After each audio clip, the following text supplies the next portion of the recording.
다 함께 찬양하시겠습니다.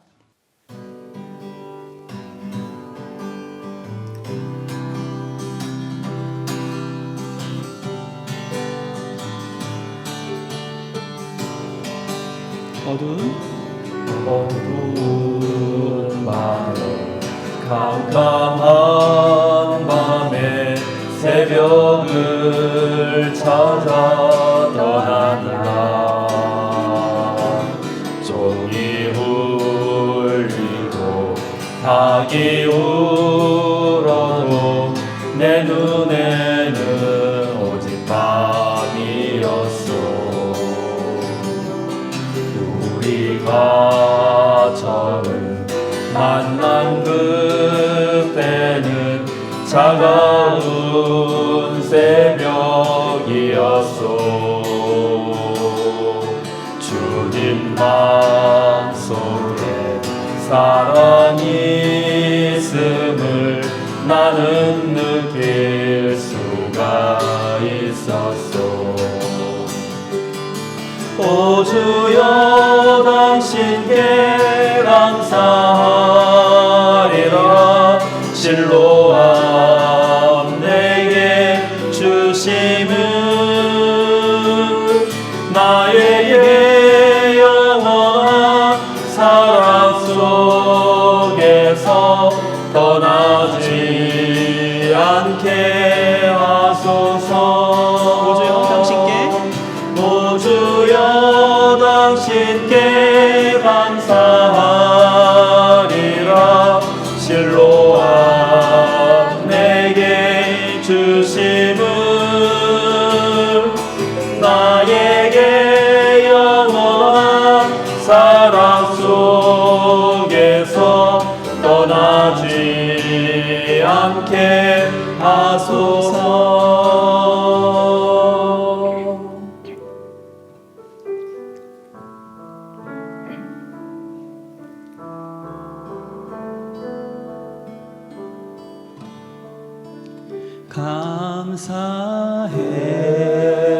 감사해요 주님의 사랑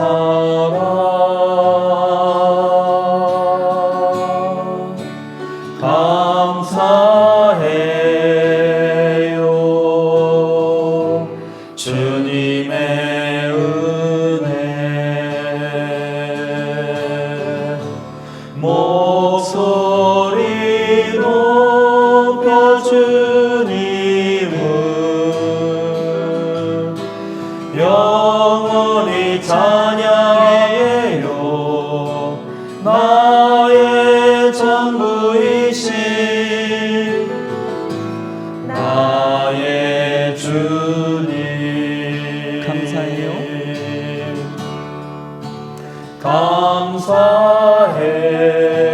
감사해요. 주님의 사랑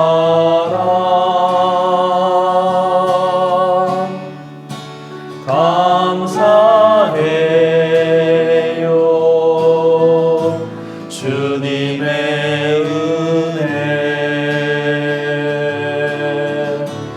목소리 높여 주님을 영원히 찬양해요. 나의 전부이신 나의 주님. 목소리 높여 주님을 목소리 높여 주님을 영원히 찬양해요. 나의 전부이신 나의 주님.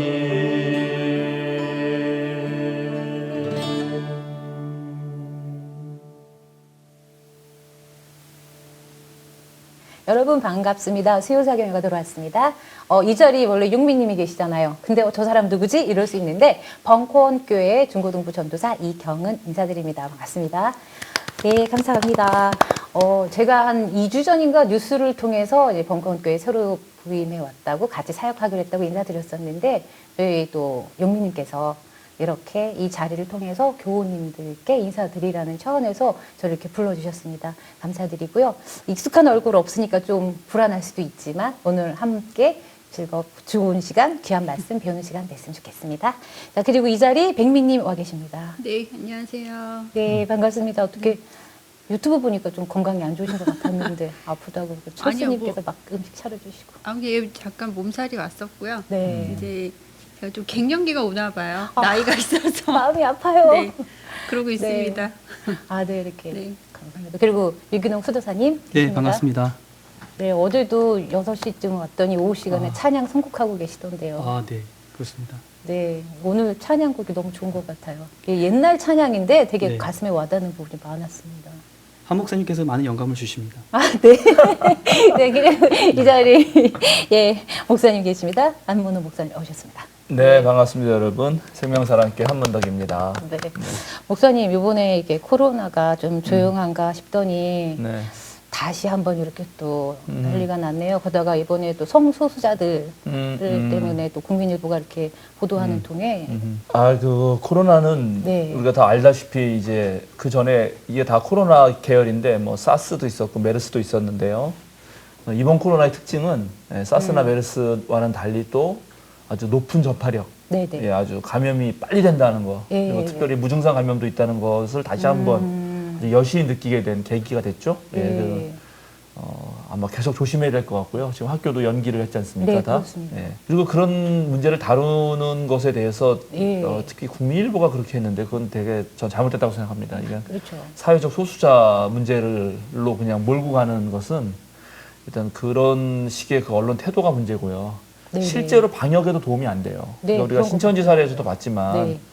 그러니까 일종의 이제 코로나 사태는 이게 피해자이면서 가해자가 될 수 있잖아요. 본인들이 그렇죠. 전부 다. 사실은 뭐 나도 예. 원하지 않았는데 음. 감염이 된 거니까 감염된 분들이 빨리 자기를 밝히고 또 스스로 격리하고 방역 당국에게 이제 협조를 해야 되는데 이렇게 막 사회적 소수자로 몰아가고 그렇죠. 그리고 그런 어떠한 뭐랄까요 그 혐오라든가 비난할 수 있는 것들을 막 여지를 주면은 네네네. 겉으로 자기를 드러낼 수가 없잖아요. 그러면은 그렇죠. 방역에 절대 도움이 안 됩니다. 그러니까는 그러니까요. 이건 무지하기도 하고 그동안 이제 우리 개신교가 음. 좀 잘못한 것 중에 하나가 뭐냐면 네. 우리가 서로 자기 정체성을 세울 때 타자를 수용하면서 나의 정체성을 세우는 방식도 있고 밖에 적을 만들면서 우리가 똘똘 뭉치자 이런 방식도 있어요. 그러니까 내부 문제가 있을 때 그 내부 문제를 푸는 방식이 네네. 적을 만들면은 내부 분열이 싹 사라지고 외부로 쏠리게 되잖아요. 예. 그런 일들이 있어요. 그다음에 근데- 요번에 성소수자를 네. 몰아서 그런데 그동안 개신교가 반공주의라든가 무슨 하여간 뭐 자유주의 신학이라든가 뭐 예. 하여간 말을 막 만들어 가지고 상대방을 적으로 삼고 사탄화하면서 우리는 저 적을 공동으로 대항하는 하나다 이렇게 하면서 자기 공동체를 이렇게 세우려는 방식을 쓰는 경우가 있는데 그거는 상당히 옳지 못하고 지금 같은 상황에서도 그런 언론의 그 태도는 좀 전 잘못했다고 생각합니다. 네, 정말 이번 그 뉴스를 보면서 되게 안타깝다는 생각이 들더라고요. 만약에 내가 그렇다면은 아직 사회적 인식 자체가 자신이 성소수자라는 거를 탁 내놓기 힘든 사회인 거잖아요. 그게 어떤 이유에서건 간에. 근데 그런 사람들이 갔다 왔어요라고 말하는 그 순간 온 가족들이나 이런 것 때문에 자기가 숨어버릴 수밖에 없는 상황이 되는 건데 이렇게 한 거는 전체적인 방역에 조금 무리지 않았나라는 생각이 저도 들더라고요. 네, 그래서 이번에 서울시장이 예. 그 절대 비밀을 보호한다. 네, 네. 그 말을 딱 하고 나서 예, 그 예. 전날과 그 발표하고 다음 날 비교해 보면은 많이. 네, 네. 배가 넘어요. 그 전까지 3,000명인가가 이거 받았는데 네, 네.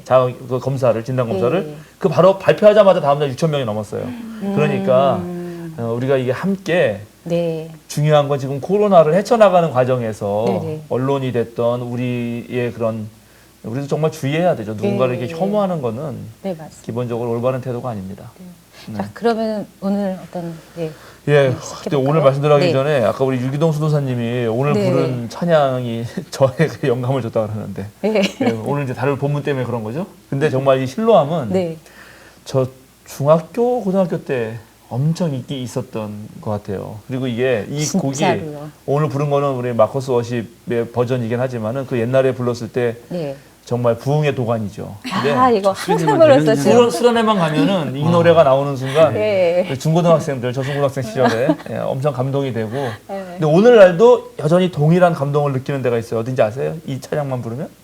모르시죠? 오주유 아닐까요? 그 소리 아니, 크게 그거는 지르면서. 이거를 말씀하셨어요. 부르면 이거를 부르면 감동을 받는 집단이 있다니까 집단. 집단이요? 네. 어, 모르시죠? 모르겠는데요. 아, 이거 논산의 연무대라고 아 논산 연무대 교회가 있어. 논산 연무대 이거 교회. 엄청 찬양을 하는 것 나중에 같은데요. 한번 봤습니다. 저기 유튜브에 찾아보세요. 네. 거기 가면은 이 노래를 부르는 순간 전 장병이 네, 다 예, 한번 완전 봤습니다. 흥분의 도가니에 네. 빠지고요.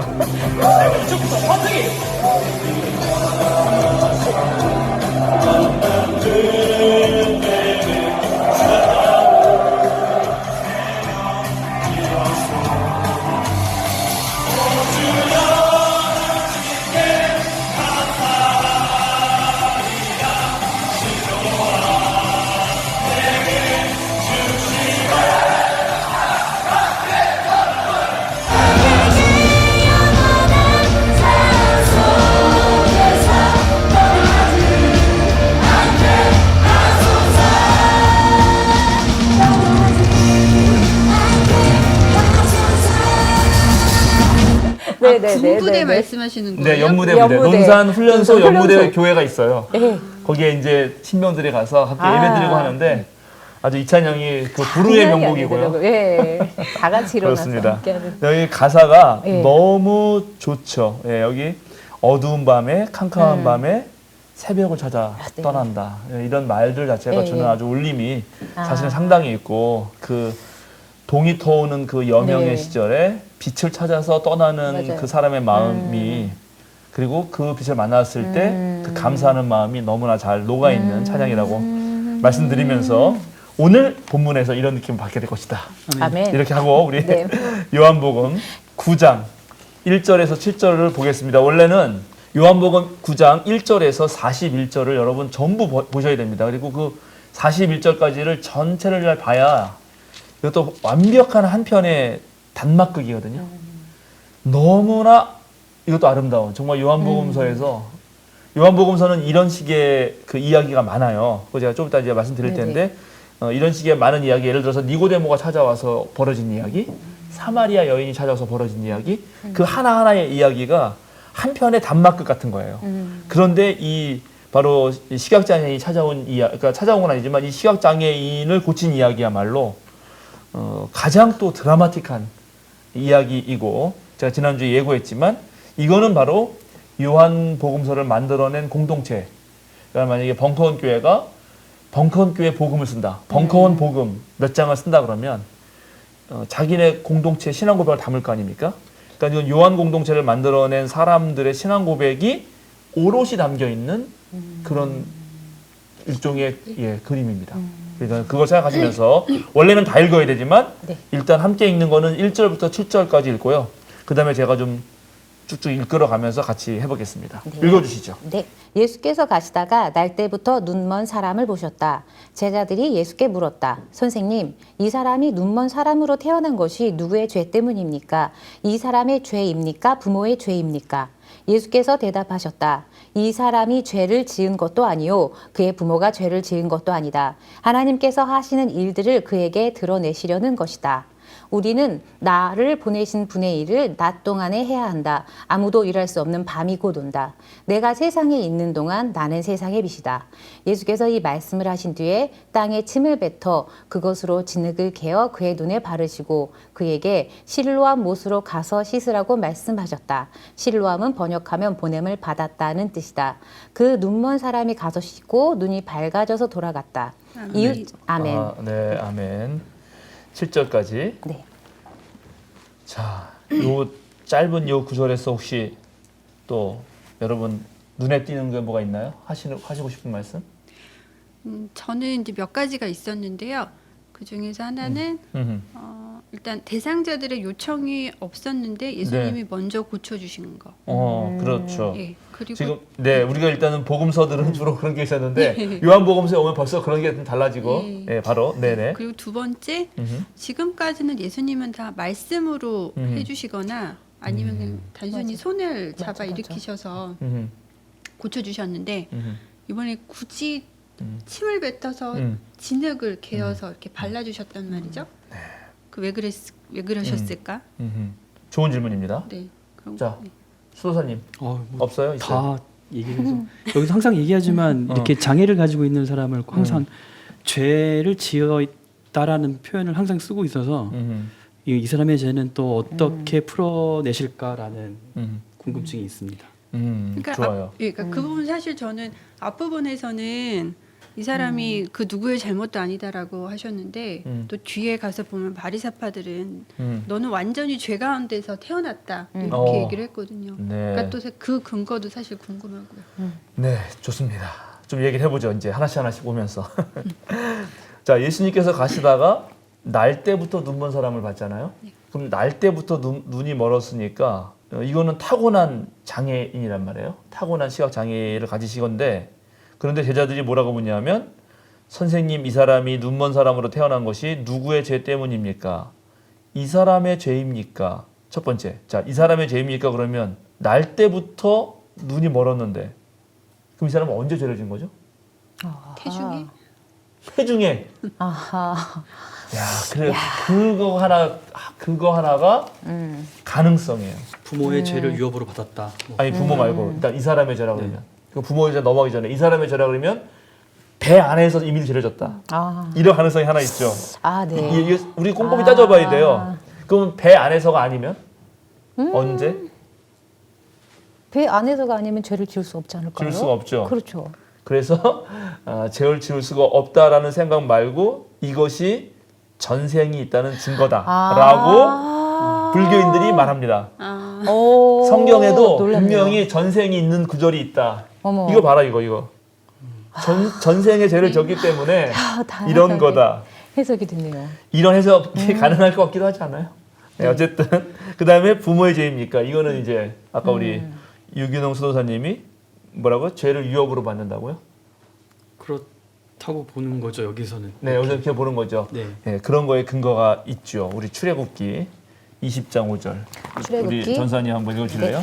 너희는 그것들에게 절하거나 그것들을 섬기지 못한다. 나 주 너희 하나님은 질투하는 하나님이다.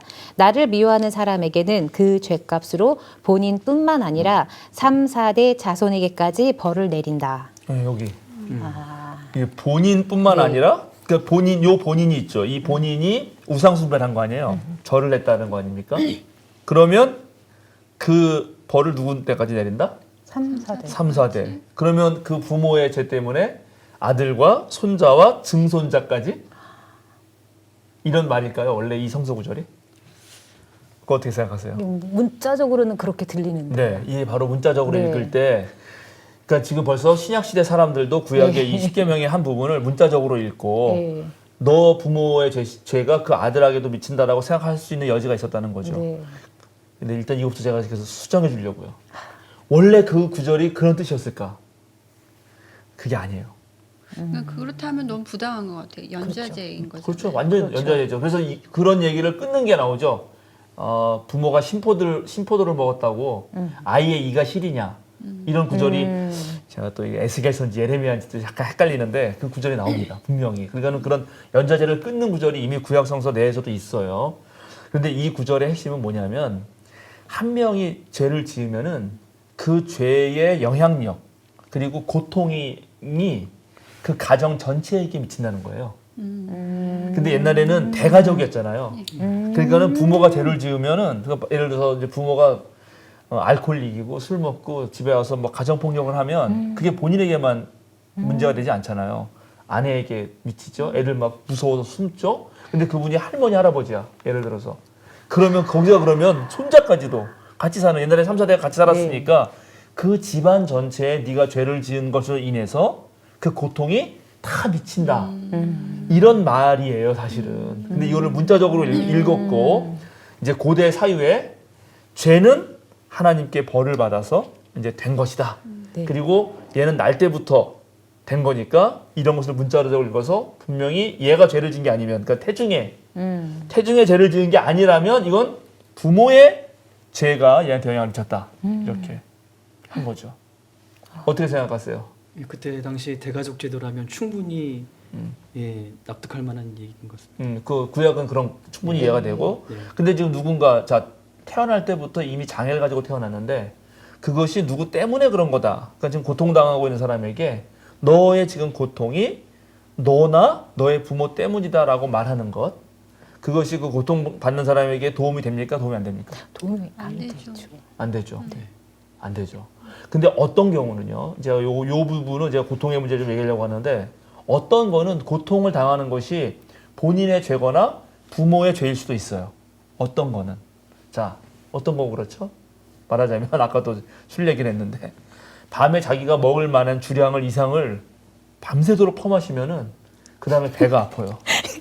그죠? 네. 네. 네. 당연히 그렇죠. 네. 네, 배가 아프고, 머리도 띵하고, 네. 일상이 안 돼요. 네. 그러면 그 사람이 지금 일상이 안 되고 회사도 못 가고 늦게 일어나고 네. 이런 건 누구의 죄예요? 그럼 그 사람의 죄예요. 본인의 죄네요. 본인이 그렇게 술을 밤새도록 퍼마셨기 때문에 아픈 거예요. 네. 네. 당연하죠. 네, 네. 네. 이 얘기 들으면 이제 뜨끔하실 분들 많이 계실 텐데, 그렇죠? 그리고 또 그러면 어떤 게 부모의 죄가 나한테 영향을 미치는가, 나한테 고통을 주는가? 부모가 나한테 빚을 잔뜩 남겨두고 가버렸어. 네. 그게까지 이어지는 거예요. 네. 가난을 물려줘요. 네. 부모가 어릴 때 나를 후드려 팼어. 그럼 나도 모르게 내 안에 부모 따라서 폭력성이 내재해 있을 수 있거든요. 심리학에서. 네. 그러니까 그런 부분들은 부모의 죄 때문에 나도 모르게 죄를 짓는 그런 일이 생기기도 해요, 사실은. 그러니까 그런 부분은 아주 잘 구분해야 돼요. 그런데 지금 여기 성경에 등장하는 이분은 날 때부터 시각장애인이 된 거잖아요. 그렇죠? 그렇죠. 예, 그러니까 이거는 맞아요. 이 사람의 죄라기보다는 그냥 불행이 찾아온 거예요. 불행일 뿐이에요. 불행. 근데 불행을 죄 때문이라고. 인과론으로. 불행은 그거는 인과론으로 말할 수 없어요. 그죠? 이게 대단히 중요한 문제입니다. 그러니까 예를 들어서 우리나라의 성수대교도 무너지고 상품백화점도 무너지고 이런 일들이 많이 생겼는데, 그거는 당연히 과학적으로 설명이 되죠. 뭐 부실 시공을 했다든지 오래되었으니까 무너진 거예요. 그런데 하필이면 왜 내 동생이 거기 갔을 때 그게 무너졌는가? 맞아. 이거는 인과가 될 수가 없습니다. 네. 왜 쓰나미가 몰려왔나? 그때 내 맞아. 친척이 거기 놀러 갔는데. 맞아. 이런 건 인과론으로 설명할 수가 없는데, 네. 이걸 가지고 죄를 지어서라고 말하면은 그거는 그것 때문에 피해를 입고 고통당한 사람들에게 전혀 위로가 되지 않을 뿐만 아니라 그렇게 말하는 것조차가 폭력입니다. 맞아요. 코로나 바이러스도 물론 이유는 있어요. 예, 인간들이 너무 이제 개발을 막 하고 이런 문제 때문에 생긴 것도 맞긴 맞거든요. 그런데 그게 왜 하필이면 우한에서 왔느냐? 하필이면 왜 또 어디서 왔느냐? 또 누구 개인에게 왔느냐? 이거는 그 사람의 죄 때문이 아니라 그렇죠. 그건 불행하게 어쩌다 감염이 된 거거든요. 근데 그걸 하나님께 죄를 지어서라고 그렇게 설교한 목사들이 많죠. 네. 그렇죠. 그거 안 된단 말이에요. 그거는 고통 당하는 사람에게 도움도 안 되고 오히려 피해자에게 2차 가해를 한다. 또 혐오를 부추기기도 혐오를 하죠. 부추기죠. 예. 예. 그래서 예수님이 오늘 뭐라고 대답하시나? 그 질문에 대해서 여러분 딱 묻잖아요. 제자들은 전통의 지혜를 대변하는 거죠. 전통의 지혜를 대변하면서 그 인과론적인 것, 모든 지금 고통은 이 사람이 죄를 지었기 때문이고 그것에 대한 심판이라고 하는 신명기 역사서의 역사관에 따른 그것을 얘기한 건데, 예수님은 그것이 갖는 고통받는 피해자에게 2차 가해를 가함으로 그걸 아니라고 말합니다. 자, 뭐라고 말씀하시죠? 3절 읽어보세요. 3절. 예수께서 대답하셨다. 이 사람이 죄를 지은 것도 아니요 그의 부모가 죄를 지은 것도 아니다. 하나님께서 하시는 일들을 그에게서 드러내시려는 것이다. 네, 요거는 일단은 분명히 예수님이 이 사람이 죄를 지은 것도 아니요 그의 부모가 죄를 지은 것도 아니다라고 네. 정확하게 인과론을 깹니다. 그래서 이거는 우리 그리스도인들도 이제 많이 배워서 알아요. 이제 더 이상 고통받는 사람에게 네가 죄를 지었어 그래 이렇게 말하진 않아요. 예? 그렇죠. 그리고 이 교육적으로도 맞아요. 잘못한 것을 막 너무나 이렇게 막 비난하면서 말을 하면 솔직히 고쳐지지가 않아요. 일단 마음부터 달래주고 그렇게 한 다음에 왜 이런 일이 벌어졌을까 한번 생각해보자 이러면 이제 고쳐지거든요. 네. 예, 그러니까 이건 맞아요. 그런데 문제는 두 번째는 이제 어떻게 되냐면 하나님께서 하시는 일들을 그에게서 드러내시려는 것이다라고 말을 하는 게 이런 말들을 또 기독교인이 많이 하는데 이게 예수님이 하신 말씀하고 약간 다르게 이제 오해가 돼요. 자, 내가 고통을 당해요. 어려운 일을 당했어. 그러면 이제 누군가 나한테 와서 너가 죄를 지어서 그래. 그 말은 이제 안 하는 거예요. 아니까. 그 다음에 가장 많이 하는 말이 뭐예요? 기독교인들이. 이 말이죠. 그거잖아요. 너 이 고통을 통해서 하나님께로 돌아와야 해. 이거 아닌가요? 너를 단련시키기 그렇지. 위해서. 너를 단련시키기 위해서 주시는 훈련이야. 뭐 이런 그렇죠. 거. 뭔가 예. 하나님 연단. 뜻이 있겠지. 하나님 뜻이 있겠지. 연단이라는 네. 말을 제일 연단. 많이 해요. 맞아요, 연단이죠. 맞아요. 그러니까 자 이렇게 되면 어떻게 되냐면 이거는 하나님의 뜻이 목적이고요. 내가 당하는 인간이 지금 당하는 이런 상황이 수단이 돼요. 그러네요. 그렇죠? 잘 생각해 보세요. 그렇죠. 하나님의 뜻을 이루기 위한 수단이 돼요. 그럼 하나님이 자신의 뜻을 이루기 위해서 인간을 수단으로 삼으시는 분인가? 아니면 하나님은 인간 자체를 목적으로 삼으시는 분인가? 어느 하나님이 더 좋아요? 후자. 네. 하나님은 인간을 자 사랑하시고 인간 자체를 목적으로 특별히 무조건적 은총 조건을 따지지 않고 사랑과 은총을 베푸시는 분으로 하나님을 우리가 고백한다면 그런 하나님이 인간을 수단으로 삼아서 이렇게 뭐 고통을 주고 너 잘 되나 안 되나 보자 이렇게 놀이개처럼 사용하는 수단화시키는 하나님이라고 한다면 그게 믿을 만한 하나님이 되기가 또 어렵죠. 그렇죠. 그 말이 위로가 될 것 같지만 다 하나님 뜻이 있겠지라고 될 것 같지만 이 고통을 직접 경험하지 않은 사람이 나한테 그런 얘기를 할 때는 도움이 안 돼요. 맞아요. 그것도 폭력이에요. 사실 근데 그 지금 말씀하신 그런 상황들 때문에 교회를 떠나신 분들이 많으시더라고요. 많죠. 정말 많아요. 근데 우리 예수님이 그런 식으로 지금 하나님이 자신의 목적을 이루기 위해서 인간을 수단화시키는 방식으로 말씀하셨을 리가 만무하잖아요. 네. 참 하나님이자 참 인간이신 분이. 근데 이걸 우리가 잘못 이해해가지고 매번 그래. 가서 다 하나님 뜻이 있겠지. 네가 잘 견디고 나면은 그 욥기 인용하면서 그렇죠. 전문같이 네. 나오리라. 그 네. 말 그렇게 번역하면 안 되는데 그 욥이 한탄하면서 하는 말이에요. 사실은 내가 이런 고난을 겪고 나면 정말 내가 정금이나 될까? 이렇게 말한 것일 수 있거든요. 근데 그거를 전문같이 나오리라는 말로 딱 확정해버리고 너가 자 비 오는데 땅이 굳지? 다 겪고 나면은 좋은 일이 있을 거야. 다 뜻이 있을 거야. 찔리고 있습니다, 지금. 예, 근데 그것도 네. 본인이 네. 고통당한 본인이 그렇게 스스로 이해하면 도움이 돼요. 그러니까는 네네. 예, 나에게 어떤 네. 어려움이 왔는데 그래 내가 이걸 이기고 나면 분명히 더 나은 내가 될 수 있을 거야. 이런 거를 내가 견디고 나면 훨씬 내가 단단해질 거야. 이렇게 본인이 생각한다면 그건 괜찮아요. 네. 납득할 수 있어요. 납득이 돼요. 네. 실제로 그죠? 뭐 우리 사회에 어떤 문제가 생겼어요. 근데 그때 고통당한 사람들이 있어. 근데 그 사건 덕분에 그 다음에 준비를 잘한 거. 아 이번에 그랬네. 그렇죠. 메르스 때문에 엄청 많은 사람들이 고통을 당했잖아요. 네네네. 근데 그 경험을 하고 나서 우리가 인류가 깨닫게 되고 그렇죠. 우리나라는 코로나를 준비했던 거예요, 사실은. 그러니까 실제적으로는 도움이 돼요. 그리고 그때 메르스 겪은 사람들 중에는 이 사태를 보면서 그래, 그때도 우리가 이렇게 고생했기 때문에 이게 된 거야라고 본인들이 말하신다면 그건 괜찮아요. 네. 그런데 그 고통의 현장에 없던 사람들이 함부로 다 하나님 뜻이 있는 거 이렇게 말하면은 그거는 이 사람의 의도와는 다르게 그것 또한 그러게요. 상처가 된다. 내가 예수- 너를 위해서 기도해 줄게. 예. 그런 말이랑 똑같은 거네요. 기도해 줄게도 기도하는 게 이 본인이 받아들이면 괜찮아요. 네. 근데 기도해 줄게라는 게 본인이 받아들이지 않으면 어떤 일이 되냐면 저 말로만 떠드는 새끼 이렇게 되는 거예요. 그렇죠. 그렇더라고요. 내가 일부러 욕을 했는데 일부러 한 겁니다. 그런 마음이 들어요. 근데 대부분 인사치레로 그렇게 네. 하는 분들이 사실 많잖아요. 그러니까는 그 말은 기도할게 이런 말은 어떤 면에서는 아무것도 안 할게랑 똑같이 들려요. 그럴 수 있지. 그럴 수 있어요. 그게 본인이 받아들여지면 그렇죠. 도움이 됩니다. 네. 안 받아들여지면은 아무것도 안 하겠구나 예, 이렇게 들려요. 맞아요. 그러니까 이런 것들을 잘 알아요. 우리 세밀하게 우리 그리스도인들이. 그래서 예수님이 그렇게 말씀하신 것이 아니라는 증거가 뭐냐? 바로 그것은 어떻게 했어요? 예수님이 살짝 4절, 5절 무슨 얘기를 하신 다음에 6절, 7절을 보면 결국 이 사람을 고쳐서 눈이 어떻게 돼요? 보여지게. 7절 보면 눈이 밝아져서 그래서 돌아갔다. 돌아갔다. 결국 고치잖아요.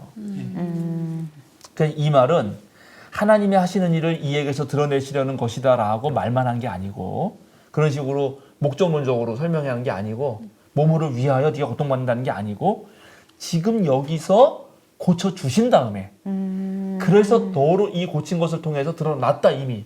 그러니까는 실제적인 문제를 해결해 준다고요. 그러니까 현실적인 어떤 도움을 얘기하시는 건가요? 그렇죠. 그러니까는 우리가 그래서 고통당하는 사람 곁에서 있을 때 실제로 해줄 수 있는 게 뭔가? 이 사람의 고통이 경감되도록 아니면 실제적으로 해결되도록 하고 나서 이 사람 입에서 나 이것 때문에 해결됐다. 정말 하나님은 살아계시구나. 정말 교회가 의미가 있구나. 그리스도인들이 아주 우리들에게 참 도움이 됐어요. 그럴 때 하나님이 드러나는 거지. 네. 하나님의 뜻이. 근데 그런 하지 않고 이제 이거를 제가 존경하는 우리 지도 교수께서 때문에와 위하여를 넘어서 더불어 이렇게 표현했어요. 때문에와 위하여를 넘어서 더불어 밖에 없습니다. 유인호 수사님이 어떤 일로 되게 힘들잖아요.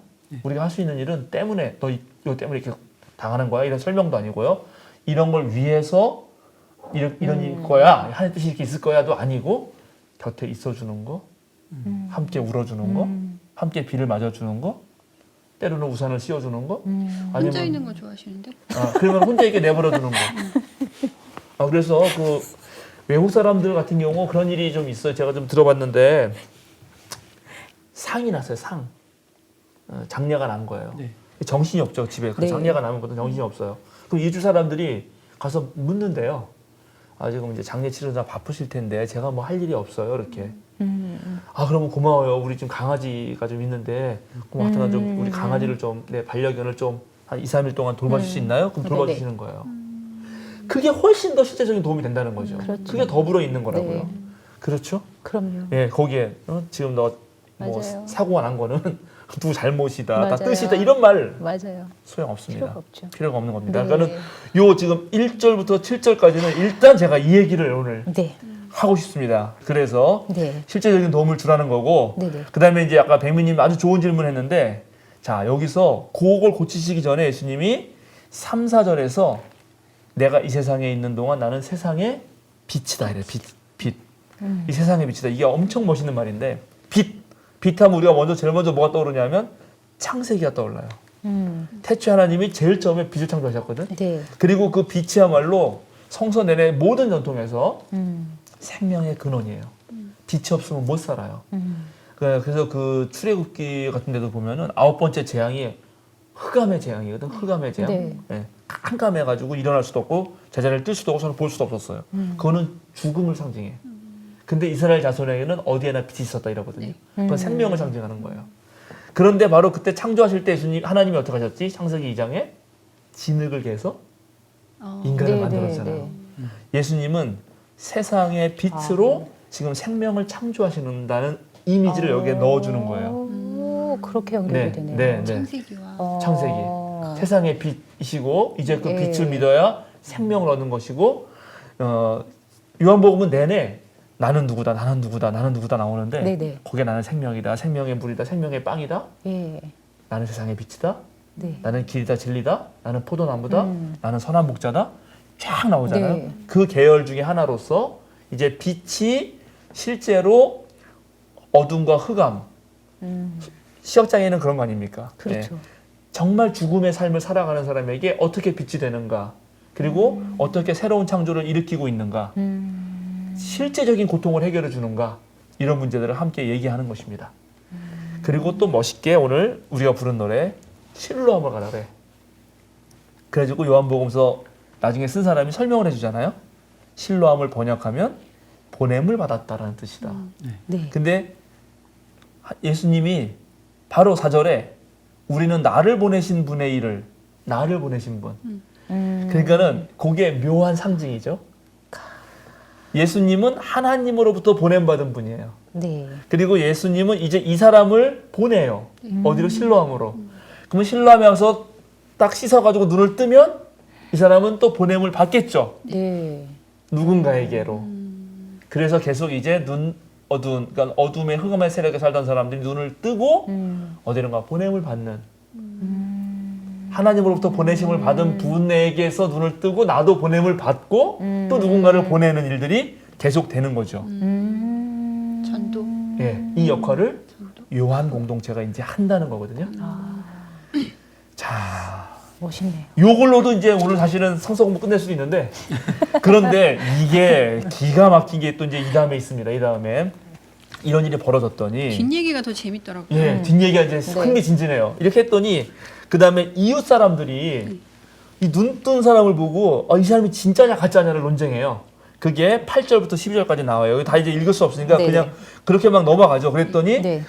정말 원래 그 사람이냐 아니냐 그랬더니 본인이 직접 내가 바로 그 사람이다. 그랬더니 물어보죠. 어떻게 너 눈 떴냐? 너 눈 가렸었는데? 근데 설명을 합니다. 예수라는 사람이 진흙을 개어 내 눈에 바르고 나더러 실로암에 가서 씻으라고 하여서 내가 가서 씻었더니 눈을 뜨게 되었습니다. 지금 예수님은 사라지고 없습니다. 예수님 사라지고 없어요. 이제 이 눈 뜬 사람하고 이웃 사람들, 눈 뜬 사람하고 바리새파 사람들, 눈 뜬 사람하고 유대 당국자들 과에 계속 논쟁이 벌어져요. 그랬더니 진짜 이 사람이 눈을 뜬 게 맞나 안 맞나를 사람들이 확인하기 위해서 바리새파 사람들에게 데리고 가. 근데 하필이면 눈 뜨게 한 날이 무슨 날이다? 안식일. 안식일이다. 안식일이요. 이 요한공동체가 이제 머리 쓰는 거죠. 이날 그러면 안식일 날 해서는 안 되는 일을 예수님 했죠. 뭘 했죠? 일을 하셨죠. 무슨 일을 했죠? 사람을 병자를 고치는 일? 고쳤다. 그 전에. 진흙을 이기는 그렇지. 일이요? 진흙을 댔잖아. 반죽을 했잖아. 그 안식일 날 39가지 안 되는 글에 반죽을 개면 안 되거든. 이렇게 기가 막히다니까 지금. 반죽을 개서 일을 했단 말이죠. 안식일을 어긴 사람은 죄인이에요, 아니에요? 죄인이에요. 죄인이에요. 네. 자, 그럼 예수님은 죄인이에요, 아니에요? 죄인이죠. 아니에요. 어렵죠. 여기는 어려워요. 예수님을 너무 잘 믿으니까 네, 아니라고 아니고 말하는데 싶어요. 바리새파는 일단 예수님은 안식일을 어겼다 그러면 죄인이죠. 죄인이에요, 죄인. 네. 그런데 예수님이 지금 누굴 고쳤어요? 눈먼 눈먼 자. 눈먼 사람을 고쳤어요. 네. 눈이 먼 거는 바리새파 사람들의 우리 머릿속으로 들어가는 거예요. 네. 눈먼 사람은 죄를 지어서 네. 하나님께 심판을 받은 거예요. 네. 근데 이 사람이 눈을 뜨면 이제 하나님이 죄를 용서해 준 거예요, 아니에요? 용서해 주셨어요. 용서해 줬죠. 그 용서해 주는 행위를 누가 벌인 거죠? 기적을? 예수님이요. 예수님이. 자, 예수님 아까 죄인이라고 그랬잖아요. 네. 근데 이제 예수님이 하나님의 일을 하시고 진짜 눈이 떴네? 그럼 예수님은 하나님으로부터 보냄받은 사람일까요? 죄인일까요? 말하기 어렵겠어요. 말 안 할 것 같아요. 바리새파 사람들. 네. 이제 딜레마에 빠집니다. 네. 바리새파 사람들이 딜레마에 빠진다. 예, 그래가지고 이제 막 또 물어보는 거죠. 그게 그 다음에 이제 안식일날 바리새파 사람들이 빠지는 딜레마가 13절부터 17절까지 딱 나옵니다. 그래가지고 이들 스스로 막 논쟁을 해요. 그래서 16절 같은 데 보면은 바리새파 사람 가운데 더러는 안식일을 지키지 않는 것으로 보아서 그는 하나님께로부터 온 사람이 아니다라고 말하였는데 또 더러는 죄가 있는 사람이 어떻게 그런 표적을 행하여 보일 수 있겠는가 해가지고 그들 사이에 딱 분열이 생겼. 분열이 생겨요. 네. 그리고 다시 이제 예수님이 논쟁거리가 되는 거예요. 이 사람보다도. 그리고 소경왕에게 도리어 물어봐. 응? 너는 그 사람을 뭐라고 생각하냐? 그랬더니 이 재밌는 것 같아요. 시각장애인이 맨 처음에는 예수라는 사람이 못 봤잖아요. 그때는 네. 눈이 안 떴기 때문에 자기 누군지 모르는데 네. 하여튼 예수라는 사람이 나 고쳤다. 근데 지금은 바리새파가 물어보니까 내 오늘 고친 분이 나는 확실하죠? 나는 체험을 했잖아요. 네. 그분 내 생각엔 예언자 같습니다. 음. 그러니까 이제 이 딜레마 바리새파가 큰일 난 거야. 음. 자기가 보기엔 죄인이거든. 음. 해결이 안 되니까 이제 퇴행을 합니다. 예수님이 눈을 띄운 게 사실이면 이 큰일 나는 거거든. 죄인이 안 되니까. 그렇죠. 그러면 방법은 얘가 원래 날 때부터 시각장애인이 아니었다는 걸 증명해야 돼요. 그러니까 바리새파가 누굴 찾아가느냐? 부모님. 부모를 찾아가, 부모를. 기가 막히죠? 네. 이 부분은 한번 읽어봅시다. 왜냐하면 이 부분은 예. 이게 조금 되게 중요하거든요. 18절부터 23절인데 전사님 읽어주시죠. 네. 유대 사람들은 그가 전에 눈먼 사람이었다가 보게 되었다는 사실을 믿지 않고 마침내 그 부모를 불러다가 물었다. 이 사람이 날 때부터 눈먼 사람이었다는 당신의 아들이요? 그런데 지금은 어떻게 보게 되었소? 부모가 대답하였다. 이 아이가 우리 아들이라는 것과 날 때부터 눈먼 사람이었다는 것을 우리가 압니다. 그런데 우리는 그가 지금 어떻게 보게 되었는지도 모르고 또 누가 그 눈을 뜨게 하였는지도 모릅니다. 다 큰 사람이니 그에게 물어보십시오. 그가 자기의 일을 이야기할 것입니다. 그 부모는 유대 사람들이 무서워서 이렇게 말한 것이다. 예수를 그리스도라고 고백하는 사람은 누구든지 회당에서 내쫓기로 유대 사람들이 이미 결의해 놓았기 때문이다. 그래서 그의 부모가 그 아이가 다 컸으니 그에게 물어보라고 말한 것이다. 네. 네. 여기 일단 요 사태를 통해서 우리가 이제 알 수 있는 거, 일단 부모는 확실히 말하죠. 네, 네. 뭘 확실히 말하냐면 이 아이가 날 때부터 눈 멀었다는 걸 네. 확실히 말합니다. 예. 그럼 바리새파가 가서 확인하려고 했던 거는 일단 실패한 거죠. 그렇죠. 예, 그런데 어떻게 눈을 뜨게 했는지 누게 뜨게 하는 거는 그건 예수님이 하셨잖아요. 예수님에 대해서는 이 부모가 명징하게 말합니까 안 합니까? 안 해요. 안 해요. 그 어떡하죠? 그리고 다 컸으니 아들한테 아들한테 가서 직접 물어봐라. 네. 그거는 예수에 대한 신앙 고백을 아들에게 미루고 있어요. 그 미루고 있는 것에 대하여 뭐라고 설명하냐면 어떻게 했다고요? 누구든지 예수를 그리스도라고 고백하는 사람은 어떻게 했다고? 내쫓기로, 회당에서 내쫓기로. 자, 이것 때문에 제가 지난주에 광고를 한 겁니다. 나사렛 예수님을 따르던 사람들의 무리, 이게 이제 그리스도인인데 그 그리스도인을 처음에는 그리스도인이라고 안 부르고 나사렛파라고 했어요. 나사렛파. 유대교 안에 아주 소수 종파인 것처럼 나사렛파였고, 나사렛파는 초기에 성전에서 또 유대교 회당에서 함께 유대인들과 같이 지냈습니다. 그런데 바로 로마와 유대 전쟁이 벌어져서 이제 성전이 완전히 없어지고요. 그러니 이제 성전이 없어졌으니까는 누가 사멸하겠어요? 사두개파가 사라지죠. 그 다음에 성전이 없어졌으니 반란을 일으켰던 젤롯 당도 사라지겠죠.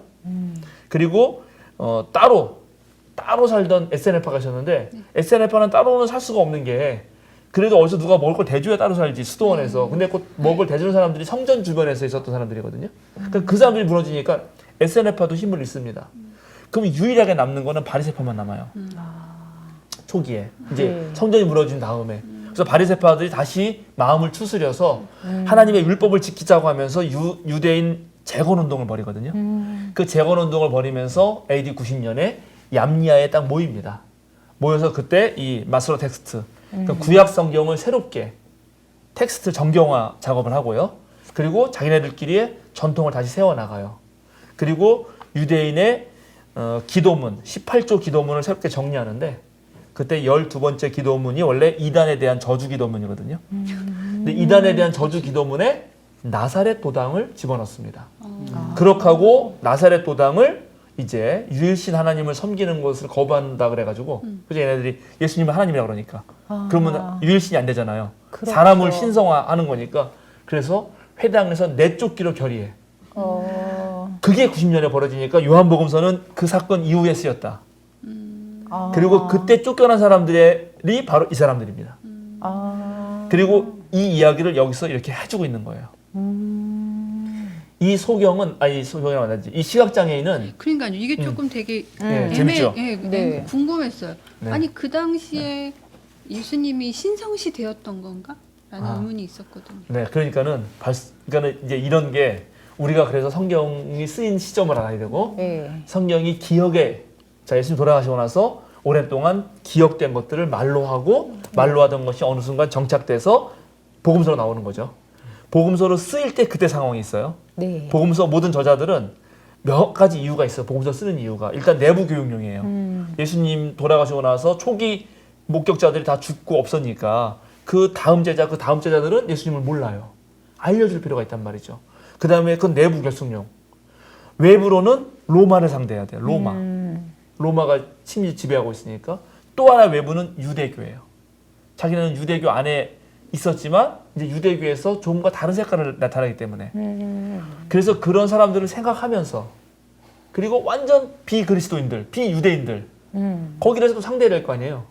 그런 걸 염두하면서 이걸 쓰는 거예요. 그러니까 요한복음서가 전에 받았던 이야기들을 쓰면서 자기네 공동체 상황을 또 얘기하지 않을 수 없는 거죠. 자기네 공동체 상황이 여기에 들어 있습니다. 그래서 여기서 이 바로 시각장애인이야말로 자기네들의 신앙 고백이에요. 아. 우리는 원래 예수를 몰랐던 사람들이다. 네. 어두웠다. 그러나 우리 네. 예수님 만나고 눈이 뜨여졌다. 네. 그래서 우리는 예언자인 줄 알았다. 그런데 좀 더 이런 유대인들 하고 상대하다 보니까 토론하다 보니까 진짜 예수님이야말로 하나님이 보내신 분이구나. 나중에 가면 나는 주님을 믿습니다. 이렇게 나옵니다. 이제 좀 이렇게 나와요. 뒤에 가면. 네. 이렇게 되는 과정인데 그게 여기에 있었고 이때 명시적으로 예수님을 주님이라고 말한 사람이 있었습니다. 소경입니다. 시각장애인. 이런 분들은 체험했거든요. 네. 근데 이렇게 되는 순간 어떻게 하다고요? 유대인 공동체에서 축출당합니다. 이게 오늘날도 예를 들어서 학교에서 왕따 당하면요. 살 수가 없어요. 그죠? 아이들이 그렇죠. 혼자 왕따 당하면 어떻게 삽니까? 거기서 진짜. 근데 이때는 더 심한 거거든요. 다 가족 공동체고 시족 공동체 아니에요. 다 아는 사람들이거든. 근데 갑자기 너 우리 공동체에서는 아웃이야. 그럼 얘가 어디 가서 물건도 못 사죠. 그러니까 얘기도 여기 못 하죠. 부모가 있는 사람인데 앞에 내용 보면 거지라고 표현을 했잖아요. 그러니까. 그래서 여기는 지금 두 종류. 어떤 사람이냐면 명시적으로 그리스도인이라고 말하는 사람. 근데 속으로 생각하는데 차마 말 못해요. 이게 너무 두렵거든요. 그렇게 말했다가는 자기도 쫓겨나잖아요. 그런데 이렇게 자기도 쫓겨나고 숨겨진 사람 때문에 오히려 명시적으로 말한 사람이 더 핍박을 받을 수도 있어요. 그러잖아요. 그렇죠. 지금 여기서 부모가 말해주면 그렇죠. 좋잖아. 그렇죠. 근데 말하지 않으니까 이 사람들이 또 어떻게 바리새파 사람들이 또 가죠. 소경에게 또 가죠. 시각장애인에 네. 간단 말이죠. 네. 그러니까 이 사람은 또 당하는 거예요 이제. 아. 그리고 막 죄인이라고 이제 논쟁이 붙어요. 그런데 또 재밌는 건 이게 이제 왜 그런 걸 더 확실하게 되냐면 자 아까 읽은 것 중에 전사님 잠깐 18절 다시 한번 읽어주실래요? 18절. 유대 사람들은 그가 전에 눈먼 사람이었다가 보게 되었다는 사실을 믿지 않고 마침내 그 부모를 불러다가 네 됐습니다. 네. 사실 요전에는 바리새파였어요. 네? 바리새파였다고. 이거 한 사람 서로 딜레마에 빠진 사람들이 바리새파였다고. 예, 그렇죠. 근데 갑자기 유대 사람들이 등장하잖아요. 네. 그러네요. 이상하죠. 네. 이게 이상한 거예요. 원래대로 그러네요. 논리적으로 하려면 바리새파 사람들이 이렇게 말해야 돼요. 그렇죠. 그러면 왜 유대 사람들이라고 말했냐고요. 이게 바로 요한 공동체가 겪었던 상황이란 말이죠. 유대 이제 바리새파를 중심으로 유대 재건 운동을 하고 우리야말로 진짜 유대다. 유대 당국. 너희는 유대 당국 입장에서 볼 때 너희는 이제 더 이상 유대 교를 믿는 유대인이라고 볼 수 없어. 민족 종교인. 그러니까 넌 우리 민족도 아니고 이제 너는 아웃이야. 라는 걸 명시적으로 보여주죠. 아웃팅 당한 네, 아웃팅 당한 겁니다. 아. 자, 이런 일이 이제 벌어지는 겁니다. 사실은 이런 모든 증거를 딱 읽어가면은 이거를 딱 읽어갔을 때 예수님이야말로 진짜 하나님 보내신 분이고 이 시각장애인 말이 다 맞다는 걸 알아요. 근데 바리새파는 끝까지 자기 고집을 포기하지 않습니다. 네. 그죠? 네, 네. 물고 늘어지더라고요. 물고 늘어지죠. 그렇죠. 자, 그래서 이제 그 눈 멀었던 사람하고 막 논쟁을 하죠. 거기도 한번 읽어봅시다. 그러면 24절부터 네. 34절인데 한번 읽어보시죠. 네. 예, 읽으면서 좀 보겠습니다. 바리새파 사람들은 눈 멀었던 그 사람을 두 번째로 불러서 말하였다. 영광을 하나님께 돌려라. 우리가 알기로 그 사람은 죄인이다. 그는 이렇게 대답하였다. 나는 그분이 죄인인지 아닌지 모릅니다. 다만 한 가지 내가 아는 것은 내가 눈이 멀었다가 지금은 보게 되었다는 것입니다. 근데 잠깐 일단 네. 멈추고. 네. 자, 이제 이 두 논쟁을 보세요. 이게 바로 네네. 유대 당국과 그리스도인들의 엄청난 논쟁이고 싸움입니다. 지금 유대 당국은 네. 예수를 어느 순간 죄인이라고 그냥 못 박아버려요. 네, 그러네요. 맨 처음엔 조사를 했어, 조사. 네. 사람들에게도 물어보고 부모도 네. 물어봤는데 조사하다가 결국 안 먹히니까 네. 규정 지었죠. 자, 지난주 기억하시죠? 시로페니케 여행하면서 내가 옳았다고 생각할 때 맨 마지막에 뭐라고요? 너는 나쁜 놈이다 그러잖아요. 기억나시죠? 수사님 정보가 없나? 머리가 나쁜가? 그것도 안 통하니까 너는 죄인이다. 이게 바로 바리새파 유대인들이 하는 짓입니다. 그러나 바로 이 지금 시각장애인은 내가 정말 그분이 죄인인지 아닌지는 모르지만 자기가 경험한 걸 정확히 얘기하죠. 내가 확실하게 아는 것. 사실은 눈이 멀었다가 지금 보게 됐다는 것입니다. 네. 이게 유대인들의 신앙 고백이고 우리 그리스도인의 신앙 고백이에요. 여기 정말 중요합니다. 네. 이 방송을 보는 모든 그리스도인들 우리가 왜 예수 믿게 되나요? 왜 우리가 그리스도인이 되었나요? 이 세상의 가치나 그런 자본주의 가치, 경쟁 사회가 옳다라고 믿고 살았을지도 몰라요. 나도 그 위에 앉고 싶었죠. 모든 애들 네. 짓밟고 내 노트도 안 보여주고 시험 볼 때 절대 이거는 나만 보는 노트고 함께 살 수는 없어. 난 윗자리에 갈 거야. 그게 옳을지 모르죠. 그러나 그게 아니었다는 걸 예수님 믿고 우리는 알게 된 거죠. 함께 사는 세상이 중요한 거고 네. 사랑을 베푸는 사람이 중요한 거고 왜냐하면 네. 나는 눈을 떴거든요. 그렇죠. 이제 진짜 뭐가 진리인지를 알았거든. 근데 여전히 그렇게 사는 사람들이 있잖아요. 너 그렇게 살면 바보야. 너 그렇게 살다가는 너 죽고 말아. 이 세상이 얼마나 무서운데. 좀 네 것도 좀 챙겨라. 응? 그게 비그리스도인들이 우리한테 하는 말이에요. 맞아요. 그러나 우리는 비둘기처럼 순결함을 잃어서는 안 되고 그리고 정말 뱀처럼 지혜롭게 사랑을 포기해서는 안 돼요. 아멘. 이게 예수님이 지금 이 사람이 고백하는 거예요. 자, 이렇게 말했더니 이어갑시다. 네. 다시 물어 논쟁해. 26절부터. 네. 그래서 그들은 그에게 물었다. 그 사람이 내게 한 일이 무엇이냐? 그가 내 눈을 어떻게 뜨게 하였느냐? 그는 대답하였다. 그것은 내가 이미 여러분에게 말하였는데 여러분은 고지 듣지 않았습니다. 그러면서 어찌하여 다시 들으려고 합니까? 여러분도 그분의 제자가 되려고 합니까? 자, 또 여기. 자, 하나씩. 아주 재밌어요. 너무 재밌죠? 짜증났어. 너무 재밌어요. 정확하죠. 네. 지금 처음에는 네. 사실 확인의 부분에서 사실을 확인합니다. 두 번째는 방법론을 보래. 방법론. 방법론. 아, 그렇죠. 어떻게 눈을 뜨게 네. 되는 거냐? 근데 이분이 이 시각장애인이 여러 번 얘기했어요. 맨 처음에 되게 길게 얘기했어요. 예수라는 분이 나를 뭐 어떻게 해가지고 보내서 했다. 그 다음에 더 짧게 간략하게 그분이 분명히 이렇게 해서 했다. 더 짧. 근데 여기 여러 번 말했는데 그러니까요. 제가 보기엔 당신들이 좀 이상하네요. 당신들도 혹시 예수 그분 내가 알고 있는 누구 모르는데 그분의 제자가 되려고 하는 겁니까?라고 말하죠. 그랬더니 이제 또 뭐라고 대답하는지 보세요. 그러자 그들은 그에게 욕설을 퍼붓고 말하였다. 너는 그 사람의 제자이지만 우리는 모세의 제자이다. 자, 잠깐 네. 여기 또 여기입니다. 좋습니다. 모세의 제자다. 자, 이게 바로 네. 이게 이제 유대 당국자들이 모세가 율법을 받아온 거고, 우리 율법을 지키는 자고, 네. 율법이란 기준에서 봤을 때 예수는 죄인인데, 네. 자, 그럼 지금 이제 이 요한 공동체와 이 요한복음서 오늘 읽을 때의 가장 큰 주제 중에 하나는 도대체 죄란 무엇이며, 누가 죄인인가? 지금 이 사람들은 율법을 기준으로 율법에서 어긋난 사람이 네. 죄를 지은 거고, 그게 죄고, 그걸 어긋난 사람은 죄인이라고 말합니다. 근데 요한 공동체는 다른 말 하고 싶은 거예요. 그게 죄가 아닐 수 있다. 이제 그건 또 보겠습니다. 또 네네. 보시죠. 우리는 하나님께서 모세에게 말씀하셨다는 것을 알고 있다. 그러나 그 사람은 어디에서 왔는지 우리는 알지 못한다. 그가 그들에게 대답하였다. 그분이 내 눈을 뜨게 해주셨는데도 여러분은 그분이 어디에서 왔는지 모르다니 참 이상한 일입니다. 하나님께서는 죄인들의 말은 듣지 않으시지만 하나님을 공경하고 그의 뜻을 행하는 사람의 말은 들어주시는 줄을 우리는 압니다. 나면서부터 눈먼 사람의 눈을 누가 뜨게 하였다는 말은 창세로부터 이제까지 들어본 적이 없습니다. 그가 하나님께로부터 오신 분이 아니라면 아무 일도 하지 못하셨을 것입니다. 네, 여기까지. 기가 막히죠. 전도는 이렇게 해야 되는 거예요, 전도는. 그 갑자기 달변가가 된 것 같아요. 예, 너무 네. 속이 시원하지 않나요? 네. 정말 대단합니다. 실제로 자 우리 다른 부분 찾아주세요. 저기 전사님 요한복음서 5장 네. 45절 47절. 요한복음서 5장 45절에 47절. 내가 너희를 아버지께 고발하리라고는 생각하지 말아라. 너희를 고발하는 이는 너희가 희망을 걸어온 모세이다.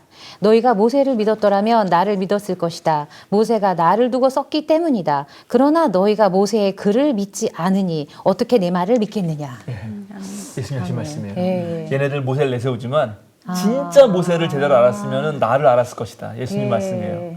근데 얘네들은 모세의 제자라고 하면서 오히려 모세도 제대로 모르는 애들이라는 게 이미 앞에 얘기 다 된 거죠. 네. 근데 그런 애들이 와서 또 이렇게 하는 거예요. 이게 계속 말하지만 지난주에 말했듯이 자기가 옳다고 생각하는 사람들의 자기가 틀렸으면서도 불구하고 이렇게 고집을 부리는 것 이렇게까지 얘기했는데도 그러면 이제 이 사람들이 어떻게 할 것인가 뻔하죠. 네. 보세요. 34절. 그들은 그에게 말하였다. 내가 완전히 죄 가운데 태어났는데도 우리를 가르치려고 하느냐? 그리고 그들은 그를 바깥으로 내쫓았다. 네, 아이, 이겁니다. 이렇게 폭력을 하는 것입니다. 그러게요. 정말 괴롭죠. 네, 그냥 제가 정말. 봤을 때 되게 찌질해 보이는데요. 네. 말이 안 되니까 그러니까 네. 뭐라고 네. 해야 되지? 이해도 안 되고 네. 뭔가 논리상으로 맞지 않으니까 그냥 지금 배제시켜버리는 빛가진리 교회가 그렇게 하고 있죠? 그렇죠. 네, 사실은 빛가진리 교회의 담임 목사가 그렇게 하고 있잖아요. 잘못을 했으면 잘못을 인정하고 사과하고 회개해야 됩니다. 그게 기독교의 정신이에요. 근데 그 자기가 틀린 것을 알면서도 그걸 계속 덮으려고 하니까 이렇게 나오는 거예요. 계속 찌질하게. 자, 넘어가겠습니다. 계속 네, 우리 네. 35절부터 좀 보죠. 여기도 되게 중요해요. 35절부터 38절. 네. 바리새파 사람들이 그 사람을 내쫓았다는 말을 예수께서 들으시고 그를 만나서 물으셨다. 내가 인자를 믿느냐? 야, 잠깐 여기 네. 자, 좋아요. 내쫓아라는 말을 듣고 예수님이 이제 예수님이 이 사람을 만납니다. 네. 자, 이제 알겠죠. 네, 이제 네, 예수님은 네. 어디에 있어요? 요한 공동체 안에 있습니다. 아. 네, 하나님께서 보내신 분, 정말 세상의 빛으로 오신 분, 요한복음 1장이 그렇죠. 네. 네, 그분이 세상에 왔으나 세상은 그를 받아들이지 않았고 그를 받아들이는 사람, 영접하는 자고 그 이름을 믿는 자에게는 영생을 줄 것이다. 네, 네. 옛날 구절. 이런 거 다 그렇죠. 외우시죠? 그게 요한 공동체 신앙 고백이란 말이에요. 그러니까 예수님이 지금 그 사람하고 있잖아요. 네. 그리고 이제 물어요. 인자를 믿느냐? 계속 이어주세요. 그가 대답하였다. 선생님, 그분이 어느 분입니까? 내가 그분을 믿겠습니다. 또. 예수께서 그에게 말씀하셨다. 너는 이미 그를 보았고 너와 말하고 있는 사람이 바로 그이다. 네, 이제 눈을 떴으니까 볼 수 있잖아요. 네.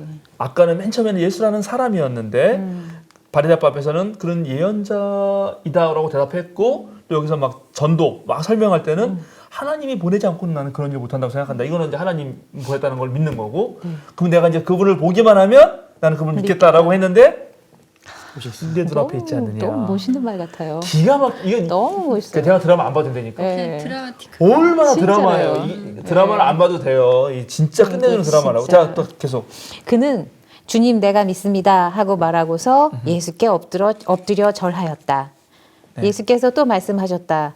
나는 이 세상을 심판하러 왔다. 못 보는 사람은 보게 하고 보는 사람은 못 보게 하려는 것이다. 예, 또 이것도 좀 이따 얘기하겠습니다.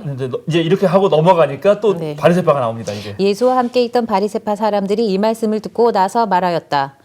우리도 눈이 먼 사람이란 말이요? 예수께서 그들에게 말씀하셨다. 너희가 눈이 먼 사람들이라면 도리어 죄가 없을 것이다. 그러나 너희가 지금 본다고 말하니 너희의 죄가 그대로 남아 있다. 예, 자, 이제 죄가 달라집니다. 죄가 뭐가 달라지냐? 아까 죄는 자 바리새파나 유대 당국 때 생각하는 죄는 자기네가 율법을 딱 있고 이 율법에서 어긋나는 건 죄다. 근데 그때 당시 율법은 고통당하는 사람을 보고 죄를 졌기 때문에 고통당한다라고. 그래서 죄인이라고 말했던 거예요. 네. 그리고 그것을 고쳐주는 걸 오히려 죄라 그랬잖아요. 네. 예, 그런 게 죄예요. 그런데 오히려 오늘 이 예수님과 요한복음서의 이 시각장애인은 그런 게 죄가 아니라 세상의 빛이신 예수님, 그 예수님으로 인해서 고통이 해결됐잖아요. 그 벌어지고 있는 하나님 나라의 현실을 안 받아들이는 거. 네. 예, 그걸 보고도 못 보고 있으니까. 그리고 못 보면서도 본다고 말해요. 네. 그게 죄다. 그렇죠. 근데 이거는 오늘날도 마찬가지예요. 그러면 이거를 예수님을 하나님의 아들로 인정하지 않는다라고 또 생각할 수 있는 건가요? 그런 거죠. 그러니까는 이 사람들은 지금 이제 요한복음서의 사람들은 기본적으로 그 공관복음서는 예수님이 펼치신 하나님 나라가 어떻게 드러나는가, 예수님의 치유와 기적과 그다음에 말씀을 통해서 이거에 관심이 많았다면 요한 공동체 정도 오면은 그런 하나님 나라 운동을 벌이신 그 예수님은 과연 누구란 말인가 여기 관심이 많아요. 그 예수님을 여러 가지 말로 했다 그랬잖아요. 빛이요, 길이요, 진리요, 생명이요, 포도나무요, 선한 목자다. 근데 그렇게 하면서 그러면 그 예수님을 하나님 보내신 분을 받아들이고 우리가 예수님과 같이 동행하는 삶을 살아야지. 그래야 실제적으로 우리가 겪은 이런 네. 어둠에서 빛으로, 고통에서 해방으로, 그죠? 억압에서 자유로, 경쟁에서 상생으로 이렇게 삶을 살 텐데 왜 모르니? 이렇게 설명을 해준 거예요. 네. 그런데 이 사람들은 아니야, 내가 보기엔 너희들은 죄인이야. 그리고 나는 잘 보는데 내가 맞아, 내가 나 잘 보고 있다니까 내가 옳다니까. 그러니까 율법 안에서 꽉 갇혀 있는 그들을 그렇죠. 네. 그러니까 좀 탈피해야 되는 거잖아요. 그렇죠. 그렇죠. 바로 이 요한 공동체가 이런 자기의 신앙 고백을 하는 거고요. 그리고 이것을 다시 읽는 사람들에게 초청하는 것입니다. 이제 하나님이 보내신 분을, 세상에 비치신 분을 받아들이고 자 이제 죄인이 되지 말고 너희야말로 죄인일 수 있으니까 죄에서 해방되시오라고 말하는 것입니다. 네. 괜찮죠? 아, 네. 근데 이제 우리 이 시각장애인 고치는 이야기가 무척 중요합니다. 성경에 많이 나오고 다음 주에 한 번 더 할 건데 마가복음의 걸로. 그런데 시각장애인의 가장 큰 특징은 뭔가요? 불편함. 불편하다. 또 생각해 보세요 한번. 우리 대본 적이 없지만은 네. 여러분이 많이 혹시라도 불행한 일이 닥쳐서 시각장애인이 된다 그럴 때 뭐가 제일 힘들 것 같아요? 그 차별이 되게 힘들 것 같아요. 차별. 네. 차별. 그렇죠. 차별 이전에 일단은 내 스스로 뭔가를 할 수 없다라는 어떤 막막함 뭐 그런 것들이 먼저 오지 않을까요? 만약에 네. 제가 어떤 사고를 당해서 만약에 눈을 이렇다 친다면 되게 담대하게 나는 이렇게 살 수가 없겠다라고 저는 생각한 것 같아요. 현실을 부정하거나. 좋아요. 그러면 다른 장애도 비슷할 거 아니에요? 네. 그럼 네. 다른 장애와 비교해서 시각장애인만 독특하게 느껴야 되는 서러움이라든가 고통이 뭐가 있을까요? 사랑하는 사람을 볼 수 없는 거. 볼 수 없는 거. 와, 역시 우리 백미님은 사랑이 넘치시는구나. 아우 그 사랑이 장점이 참. 있습니다. 미워하는 사람은 안 볼 수 있는 거. 오늘 재밌네요. 자, 시각장애인이 겪는 가장 큰 다른 장애와 달리 괴로운 것은 남들은 나를 규정합니다. 남들은 나를 볼 수가 있어요. 내 하는 일거수일투족이 다 드러나요. 나는 그러네요. 볼 수가 없어요. 내가 화장실에 갔는데 남이 나를 보고 있어도 나는 모르잖아요. 나는 완전히 이런 말 하면서 하는데 나는 완전 까발려져요. 어머. 그냥 오픈 벌거벗은 그러네요. 오픈돼요. 나는 완전 벌거벗겨지는데 네. 그리고 그런 또 내가 나를 못 보기 때문에 그런 벌거벗겨진 나를 그 사람들이 나를 규정합니다. 넌 이렇게 생겼어. 그렇겠어요. 너는 이런 모양으로 살았어. 너 지금 옷이 왜 그 모양이니? 네. 근데 나는 그거에 대해서 대꾸할 수도 없고 아무런 얘기도 할 수 없어요. 나 안 보이잖아요. 네. 엄청난 괴로움입니다. 이게 정신적 무지 현상이 와도 마찬가지예요. 내가 정신적으로 깨어있지 않으면은 타자가 나를 규정해주는 그 이데올로기와 그 헤게모니에 사로잡혀 있어요.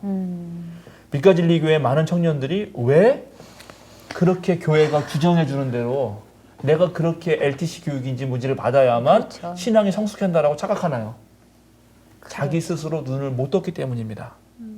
눈을 뜨는 순간요, 이제 남의 규정으로부터 내가 탈피할 수 있어요. 내가 직접 볼 수 있잖아요. 너 지금 옷을 잘못 입었었는데 보니까 나 잘 입었는데 너 왜 나한테 그런 말해? 그렇죠. 이렇게 말할 수 있는 힘이 생기는 거예요. 엄청 중요한 겁니다. 왜 네. 성경이 그렇게 눈먼 사람들을 예수님이 고쳐주는지, 왜 그 이야기가 가득한지, 그게 왜 예수님의 침설교에 나와 있는지. 그러니까 정상인들의 눈 먼 것을 깨우치게 해주시는 거. 그렇죠. 근데 이제 참 힘들죠. 예, 그러니까는 이거를 우리가 단순히 시각 장애 그런 실제적인 장애로 한정하지 말고요. 그동안 남성 신학자들이 성경을 해석해 오면서 많은 여성들을 억압했습니다. 네. 남성 신학자들의 규정에 의하여 여성들이 규정당했어요. 근데 여성들이 눈을 뜨고 보니까 그게 그렇게 안 읽혀 성경이. 그죠? 성소수자들이 맞아요. 읽어보니까 이게 다르게 읽히거든? 근데 왜 그거를 남성 신학자들, 특별히 백인 1세계 남성 신학자들에 의해서 말된 것만 마치 옳은 것처럼 거기서 벗어나면 나는 죄인이라고 느끼고 주눅 들어야 되고 이렇게 되려는가. 새로운 세상이 열렸는데 이제 더 이상 노예가 없고 이제 더 이상 남녀가 평등하고 이제 더 이상 어느 누구라도 인간 그 자체로 아니 더 넘어가서 생명 그 자체로 존중받는 세상이 됐는데 네. 근데 왜 그렇게 인간 중심적으로 남성 중심적으로 기득권 중심적으로 규정된 삶 속에서 나는 죄인이구나 하고 움츠러야 되는가. 그래서 이 수요 사경이 참 좋은 것 같아요. 저도 많이 들어보진 않았는데 몇 번 보면서 내가 가지고 있던 세계관이나 가치관을 조금씩 깨는 것 같아요. 균열이 생기는 거. 이것도 딱 보면 오늘 봐도 죄에 대해서 얘기하는 게 딱 다르잖아요. 아까 말씀하셨듯이 고통받는 너가 죄야. 너는 죄인이야. 그래서 고통받는 거야. 라고 돌아오는데 이제는 다시 말하게 안 보는 너가 죄가 그러는 게 아니다. 죄는 하나님 안에서 내가 이렇게 하나님 죄를 구하러 오는 죄 구세주로 왔는데 못 보는 너가 죄인이다. 라고 말해주는 걸 우리가 알잖아요. 동시에 지금 빛과진리 교회 보면서 저 정말 많이 안타까웠거든요. 네. 보면서 하는 게 뭐냐면은 그 안에 있는 수많은 청년들은 모르는 거잖아요. 네. 이게 맞아요. 구루밍 당한 거잖아. 이게 네. 맞아. 이게 진리야. 그런데 그런 이들에게 이런 것들이 정말 정확히 들어가서 볼 수 있는 눈들이 좀 생겼으면 좋겠다는 생각이 너무 많이 들어요. 근데 그거는 그러니까 그런 문제들도 있고요. 제가 봤을 때, 그러니까 제 이제 경험상을 네. 봤을 땐 제가 이제 어릴 때 다니던 정말 실제 저희 목사님, 담임 목사님이 어떤 얘기를 하셨냐면 경제적으로 어려운 가정을 보면 뭐라고 얘기를 하셨냐면 회개하라. 어머, 당신네들이 어떤 죄를 지었기 어머. 때문에 당신네들이 지금 하나님이 복을 안 주시는 거라고 때문에 회개하라고. 때문에 맞아. 걸리는 거죠. 아까 말한 때문에. 공부를 많이 하는 성도만 맞아. 사는 거예요? 맞아. 느껴지는 거예요. 그렇게 정말 맞아, 말씀을 그랬었었죠. 하셨어요. 그러니까 부흥회 되면은 뭐 울고불고 난리가 나는 거예요. 회개하느라고. 그래서 자, 보세요. 네. 그다음에 어떻게 나오냐면 너는 그저 죄를 지었기 때문에 그렇게 가난하게 사니까 네.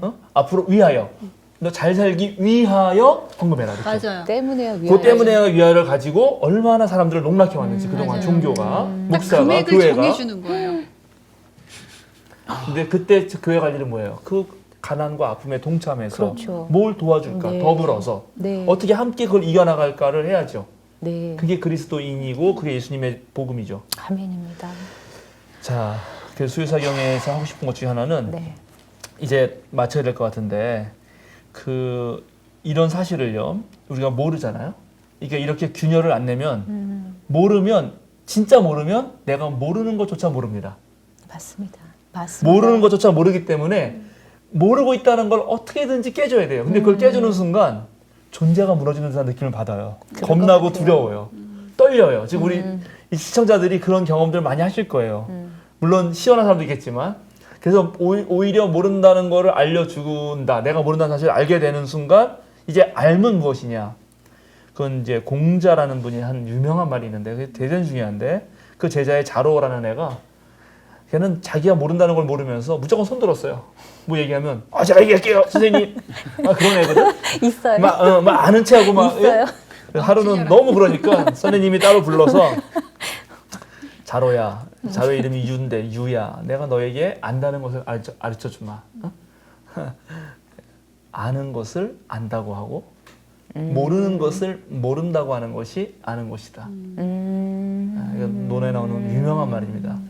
그러니까 우리가 진짜 무엇을 알고 있는지, 네. 우리가 진짜 무엇을 모르고 있는지를 네. 알 수 있어야 돼요. 네. 그런데 그거는 가만히 있으면 안 돼요.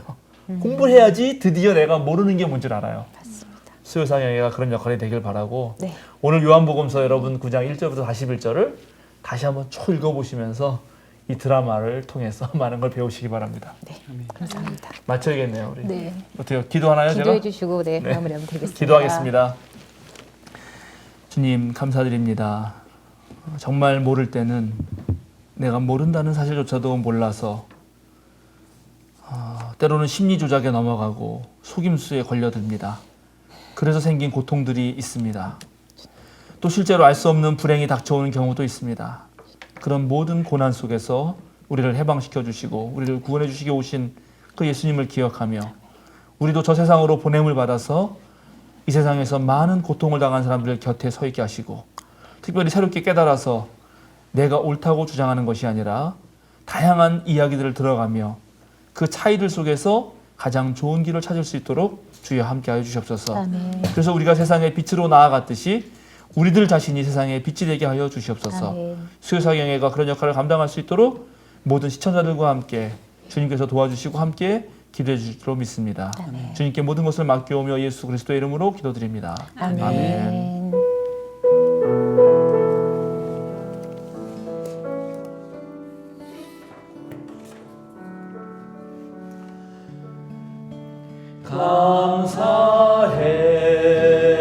감사해요 주님의 사랑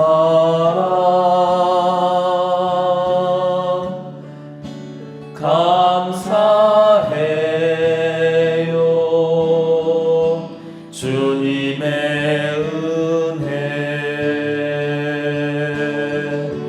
목소리 높여 주님을 영원히 찬양해요 나의 전부이신 나의 주님 감사해요.